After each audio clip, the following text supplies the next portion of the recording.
हा हक्काचा विषय, अधिकाराचा विषय, आपल्या आई वडिलांच्या सन्मानाचा विषय आहे. आपल्या घरातली दारातली जमीन कधी आपण एक कोपऱ्यावरून भांडण केलं तो गावी, कोपऱ्या बांधावरून जरासं मारलं तरी त्याच्यावरून भांडणं होतात. आणि इथे आपली करोडोची जमीन हे सरकार लुटून या बिल्डरांच्या घशात घालताना आम्ही शांत बसतो, भावाशी भांडायला उठतो, कोर्ट कचेऱ्या करतो. मग इथे का ती ताकद किंवा तो जो द्वेष आहे या सरकारच्या विरोधात का निर्माण होत नाही, ही खरी विचार करण्यासारखी गोष्ट आहे.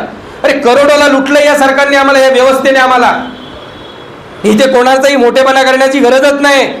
43 वर्ष झाली घरांचा प्रश्न पुढे 2001 नंतर, म्हणजे आज जवळजवळ 25 वर्ष झाली. 25 वर्षात महाराष्ट्रातल्या सर्वच प्रमुख राजकीय पक्षांची सत्ता येऊन गेलेली आहे. त्यामुळे लुटलंय तर आम्हाला सगळ्यांनीच, आश्वासनं सगळ्यांनीच दिलेत, परंतु सध्या वेळ आम्हाला बाकीच्यांशी देणे घेणे नाही. जे सत्तेवर बसले त्यांनी आमच्या प्रश्नाची उत्तरं द्या. अन्यथा 1 मे 2026 हा मात्र दिवस पुन्हा एकदा गिरणी कामगारांच्या ह्याच्यात इतिहासच घडवेल. निश्चितपणाने इतिहास घडवायच्याच उद्देशाने उतरायचा आता.